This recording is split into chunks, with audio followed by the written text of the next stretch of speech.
Welcome to Shahnameh, Book of Kings. Today we continue with the Reign of Sekandar.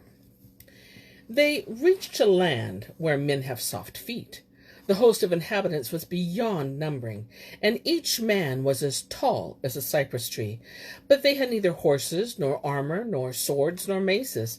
Their war cry was like a roll of thunder, and they attacked naked, as if they were devils. Against Sekandar's army they hurled a hail of rocks, which rained down like an autumn wind, bowing trees before it.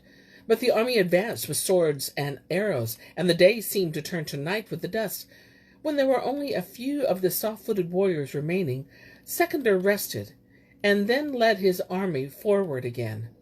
They quickly reached a city that seemed limitless. The inhabitants, courteously and kind, came out to welcome them, bringing with them carpets, clothes, and food as gifts. Sekandar questioned them and treated them respectfully, and a sufficient area for his army camp was set aside. Tents were set up on the plain, and the army made no attempt to enter the city. Nearby there was an enormous mountain which seemed almost to touch the skies. The few people on the mountain slopes didn't stay there at night. Sekandar asked them the best way forward, and by which pass he should lead his army. They made their obeisance before him and greeted him as the world's king, and then said, "A path exists around this mountainside, but first you'll have to find a willing guide. Beyond the crest there lies a dragon lair. His poisonous sickens birds that venture there. The noxious vapors reach the moon. There's no safe route by which your warriors could go. His massive maw breathes fire, and he could snare an elephant with his 2 locks of hair. Our city doesn't have the strength to fight. We have to take up 5 cows every night for him to feed on, and how fearfully we place them on the rocks for him to see, afraid that if he finds us, he'll come down and piece by piece destroy us and our town." Sekandar said, "Tomorrow, see that no one takes him any food." When the time for his meal had passed, the dragon stood on the mountain slope, breathing fire, and Sekandar ordered his troops to shoot a storm of arrows against him. The foul dragon exhaled fire and caught a few men in the blast. Sekandar had the war drums beaten, and the dragon drew back in fear from the echoing drums. The sun rose in Taurus, and the meadows resounded with the song of larks. When it was time again for the dragon to be fed, the king chose a number of men from his army and gave them money to buy 5 cows. He killed the cows and skinned them, leaving the hides attached to their heads. The hides were then filled with poison and oil and inflated. Prayers were said that the cows passed from hand to hand up the mountainside.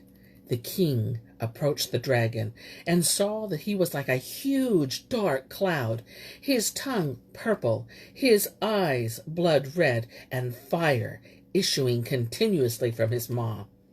The soldiers rolled the cows down towards the dragon, their hearts anxious to see what he would do. Immediately the dragon descended on the carcasses like the wind. He ate them, and the poison spread throughout his body, bursting his intestines and forcing its way even up into his brain and into his feet. For a long time he beat his head against the rocks in desperation, and the army released a hail of arrows against him. The mountainous monster sank to his feet, and his body finally succumbed to the arrows. Leaving the creature's body where it lay, Sekandar quickly led his troops out of that area. The adventurous hero led his men to another mountainous area where he saw an astonishing sight. Perched on a summit sharp as a sword blade, far removed from all humanity, was a golden throne. On the throne was a dead man, and even after death he radiated fire and glory. He was wrapped in a brocade cloak, and on his head was a crown encrusted with jewels. So much gold and silver was scattered around him that no one could approach the throne, and anyone who went up the mountain hoping to take some of the dead man's wealth would tremble in terror and die, and eventually rot there. Sekandar ascended the mountain, and as he stared at this man and all the gold and silver, he heard a great voice that said, "O king, you have lived long enough in the world. You have destroyed so many thrones and raised your head up to the heavens, and you have laid low so many friends and enemies. But now the way of the world has changed." Sekandar's face glowed like a lamp, and he descended the mountain sick at heart. Sekandar pressed on with his Greek chieftains and reached a city called Ham, a town inhabited only by women, to which no stranger was granted entrance. The right breast of these women was all that of all women, like a pomegranate resting on silk. But on the left their bodies were like that of a warrior who wears armor on the day of battle. As Sekandar drew near the city, he wrote a polite letter to the inhabitants, as fitting for a well-born man to do, addressing it from the king of Iran in the west to the sovereign of Ham. He began his letter in the name of the Creator of the heavens, from whom come blessings, justice, and benevolence, and continued, "Whoever possesses wisdom in his heart and lives wisely has heard what I have done in the world, how high I have raised the banner of glory, and how those who oppose me will find that their only resting place is the black earth. I desire that no sight in the world be forbidden to my eyes. My coming here is not to make war on you. I wish for only peace and friendship between us. If there is anyone among you who is knowledgeable and wise and able to read this letter, send a person who is honored by you to meet me, and no one will be hurt by such an encounter." He added some more eloquent phrases and gave the letter to a Greek philosopher to deliver it to the city. When the sage drew near, he saw the city was populated by women, and that no men were there. All those who had the right to express their opinions came out in a body on the plain to see the Greek visitor and to hear his message. Once the city scribe had read the letter aloud and had some notion of Sekandar's intention, they sat and wrote an answer as follows: "May you live forever, proud king. We have received your messenger and read through your letter. You speak about kings and victories in former battles. If you attack the city of Ham with your army, you will not see the earth for horses' hoofs. There are innumerable streets within our town, and 1,000 women live within each street. We sleep each night in our armor, cramped together since there are so many of us. As all of these women, not one of us has a husband, because we are all veiled virgins. Whichever way you approach our country, you will see a deep lake. If a woman decides she wants a husband, she must leave us. In fair weather or foul, she has to cross this deep lake. After taking a husband, if she gives birth to a daughter, and the girl is feminine by nature and interested in pretty colors and scents, then she will remain where she was born and breathe the air of that sky. If she is a manly, confident child, she is sent to Ham. If she gives birth to a son, he stays where he is and has nothing to do with us. When on the day of battle any of us brings a warrior down from his horse, a golden crown is placed on her head, and she is given a throne more exalted than Gemini. There are 30,000 women among us who possess a golden crown and earrings because of such success in battle. You are a great and famous man. Don't slam the door on your own reputation, so that men say of you, 'He fought women on the battlefield, and when he fought them, he was forced to yield.'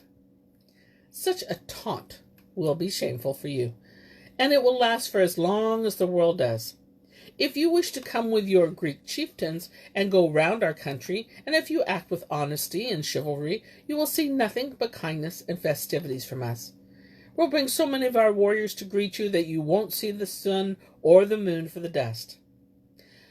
A woman was chosen to deliver this reply. She wore a crown and royal clothes, and was accompanied by 10 beautiful outriders. As she approached the king's camp, he sent an escort out a little way to greet her. She handed over the letter to Sekandar and repeated her fellow warrior's message. When Sekandar saw the reply, he chose a wise, understanding envoy and sent them an answer. "May men live with wisdom. In all the world there is no king or chieftain who is not my inferior, no matter how great or favored by the heavens he might be. White camphor dust and black earth are as one to me, and so are fighting and feasting. I have not come here to fight with our elephants and war drums, and with an army whose horses' hoofs trample the mountains and plains to dust. My intention was to see your city. But if you come to me, this will be sufficient. When I have seen you, I will lead off my army. I shall not stay here for long. I want to find out about your customs and glory, your horsemanship, your beauty, everything about you I shall ask discreetly about your births here, since how can there be women without men? When death comes, how are your numbers kept? I want to know what the solution to this problem is. The envoy delivered his message, and the nobles of the city gathered to give their response. We have chosen 2,000 wise, eloquent women. Each 100 of them will take 10 jeweled crowns, making 200 crowns in all. Each of them worthy of a king. With its jewels, each crown weighs 3 rat. When we hear that the king has arrived, we shall go out to meet him one by one, since we have heard of his knowledge and glory. The envoy returned and gave the reply. Everyone spoke wisely in his business. 2,000 women crossed the lake, all of them crowned and wearing earrings. There was a delightful area nearby filled with trees and streams, and there they spread colorful carpets on the grass and laid out a feast. When Sekandar reached Ham, the women ceremoniously welcomed him with the crowns, together with clothes and jewels. Sekandar accepted their presents and made much of them, entertaining them royally. When night way to day, he entered the city and looked closely at parts of it, searching out information about both big and small things, and staying there till his questions were resolved. Having asked his fill of questions and seen the lake, Sekandar led his army toward the western lands. He came to a large town inhabited by a savage population. They had red faces and blonde hair, and all of them were fine warriors. He ordered to appear before Sekandar. They came in pairs, striking their hands against their heads. When their leaders were asked what marvels there were in the country, one asked, O king, favored by fortune and conqueror of cities, on the other side of our town there is a unique body of water. When the shining sun reaches that place, it plunges into the water's depths. Beyond the water, the world is dark, and the things of the world become hidden. We have heard endless tales about that darkness. A God-fearing and wise man says there is a source of water there, and he calls it the water of life. The water there comes from the heaven, and the man who bathes there washes away all of his sins. The king asked, How can a horse get to this dark place? The pious man answered, A man must ride on a young mount to get there. Sekandar ordered that the local herdsmen bring their herd of horses to his camp. He chose 10,000 of them, all 4 years old and capable of work. With happiness in his heart, Sekandar set out, calling his shrewdest chieftains about him. He traveled until he reached a town that seemed to have a center or limit, and that was well appointed with gardens, open spaces, palaces, and public buildings. He dismounted, and at dawn he went without his army to the water's edge. He stayed there until the yellow sun descended into the dark blue waters. He saw the water sink, and he saw God's marvel, the sun disappearing from the world, his mind filled with endless speculation. He returned to his camp. In the dark night he was mindful of God, and thought too of the water of life. He chose his most patient warriors to accompany him, packed provisions sufficient for 40 days, and then set out impatient to see this wonder. He lodged his men within the town, then tried to find a capable and willing guide. Khizr was preeminent in all that land. Sekandar placed himself at his command and said to him, I ask that you incline your heart to this high enterprise of mine. If we can find life's waters, we shall stay a long while in the world to watch and pray. The man who nourishes his soul, who gives his mind to God's law, does not die, but lives. I have 2 seals that in the darkest night, when the water's near, will shine and with brilliant light. Take one, go on ahead of us, and you will guide and guard us there in all we do. The other seal I'll keep with me to show my soldiers where it's safe and wise to go. And so we'll see what God has hidden here. Then, as the soldiers gradually drew near the stream of life, the plains rang with a cry of, God is great, that echoed in the sky. Then, for the next stage, Kesser said that they ought to leave behind them all the food they brought. And for 2 days and nights the soldiers went with mouths that never tasted nourishment. The road split into two the following day, and in the dark, Sekandar lost his way. Kesser journeyed on. His head reached Saturn's sphere, and when he saw life's glittering stream appear, he bathed his head and body there and prayed to God, the only guardian he obeyed. He drank and rested, and then went back again, and praised God as he crossed the empty plain. But Sekandar emerged into light, and saw a great shining mountain before him, near the top of which were 2 columns of ebony that reached into the clouds. Each column supported a large nest on which sat a fierce green bird. The birds spoke in Greek and addressed him as the victorious ruler of the world. When he heard them, Sekandar hurried to the foot of the pillars, and one of the birds said to him, "You take pleasure in your pain, but what is it if you seek from this fleeting world? If you raise your head to the high heavens, you must return in despair. But now that you are here, tell me, have you ever seen a house made of reeds, or one made of golden bricks?" Sekandar said, "Both these exist." Hearing this reply, the bird sat a little lower, and Sekandar, who was a God-fearing man, stared at it in wonder. The bird asked, "Have you ever heard the sound of lutes in this world, or the noise of drunkenness and singing?" The king answered, "People do not call any man happy who has not had some share of pleasure in the world, no matter how much he pours his heart and soul out to them." The bird hopped down from its ebony column onto the ground and asked, "Is there more knowledge and honesty, or ignorance and lies in the world?" He answered, "Anyone who seeks knowledge raises his head above both groups." The bird hopped back onto its column and cleaned its claws with its beak, and then asked the king, "In your country, do God-fearing men live in the mountains?" Sekandar replied, "When a man becomes pure in thought, he goes into the mountains." At that, the bird, with an air of authority and independence, sat on its nest again and sharpened its beak with its claws. It told the king that he should climb without any companions up to the summit of the mountain, where he would see something that would make any happy man weep. Sekandar made his way to the mountain summit alone. There he saw Esrafil, the angel of death, with a trumpet in his hand, his head raised at the ready, his cheeks filled with breath, his eyes brimming with tears, as he waited for God to order him to blow. Seeing Sekandar on the mountain, Esrafil roared with a voice like thunder, "Stop struggling, slave of greed. One day at last your ears will hear the mighty trumpet's blast. Don't worry about crowns and thrones. Prepare to pack your bags and journey on elsewhere." Sekandar said, "I see that I'm to be hurried about the world perpetually, and that I'll never know any other fate than this incessant wandering, restless state." He descended the mountain weeping and praising God, and then set out on the dark road again, following his guides. Going forward in the darkness, the army heard a voice from a black mountain nearby and said, "Whoever takes stones from this mountain will be sorry for what he holds in his hands, and whoever takes nothing will be sorry and look for a balm to ease his heart's pain."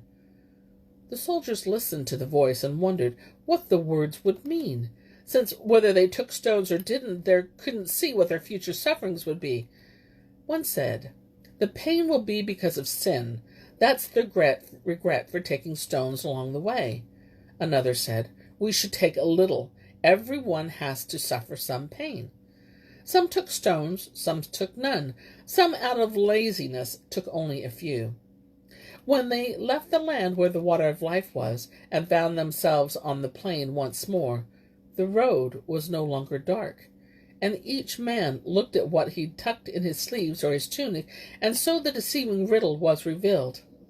One found his clothes filled with rubies, another with uncut gems, and they were sorry they had taken so few and hadn't taken emeralds as well. But those who had ignored the precious stones and taking nothing were even more sorry. Sekandar stayed in that area for 2 weeks, and when he was less fatigued, he led his army forward again. Having seen the west, Sekandar turned his attention to the east. Choosing to continue his wanderings in the world, he came to a town that seemed as if wind and dust had never blown against it, and when the trumpets were sounded from his elephants' backs and the town's nobility came out to welcome him, the procession stretched for 2 miles.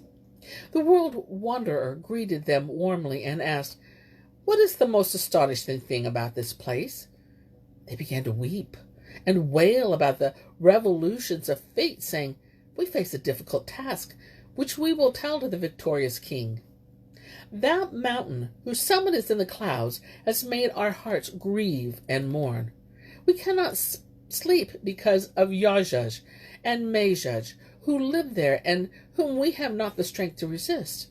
When a mob of them comes against our city, we know only pain and sorrow. They have faces like animals with black tongues and black shot eyes. They have black skin and teeth like a boar's. How can anyone stand up to them? Their bodies, including the chests, are covered with dark hair, and they have huge ears like an elephant. When they sleep, they can fold an ear under them as a pillow, or spread it over them as a coverlet. All their females give birth to thousands of little brats, so that no one can count how many they are. They flock together like animals, running like wild asses. In spring, when the clouds thunder and the green sea churns, the clouds suck up serpents from the waves, and the air growls like a lion. Then the clouds drop the serpents, and the herds of their monsters come to feed on them. They eat them year after year after year, till their chests and shoulders grow big and strong. After that, they eat plants, and when they collect them from everywhere, when it's cold, they get very thin, and then their voices are like a dove's. But if you see them in the spring, they're like wolves, and they roar like trumpeting elephants. If the king can find some remedy against them, so that our hearts can be freed from this sorrow, all of us will praise him, and our praise will resound in the world for a long time. We ask that you be magnanimous and rid us of our grief, for you, too, need God's blessings." Sekandar marveled at what they had told him. He was pensive for a while, and then said, "I will provide treasure. Your city must provide the labor and effort. With the help of God, I will bring them under control." All the townsmen said, "O king, may bad luck never be yours. We are your slaves, and while we live, ready to offer whatever is necessary. We'll bring whatever you require, as nothing is more important to us than this." Sekandar went out and inspected the mountains, and then summoned his sages to him. He called for blacksmiths, together with huge quantities of copper, brass, heaven lanterns, plaster stone, and an immeasurable amount of firewood, as much as would be necessary for the job at hand. When the plans had been well thought out, masons, blacksmiths, and all manner of artisans came from throughout the world to help Sekandar with this project. Craftsmen from every country gathered there, and 2 walls were constructed on the opposite side of the mountain, 100 fathoms wide, and stretching from the mountain's base to its summit. 1 cubit was of charcoal, and the next of iron, with a little copper mixed into it.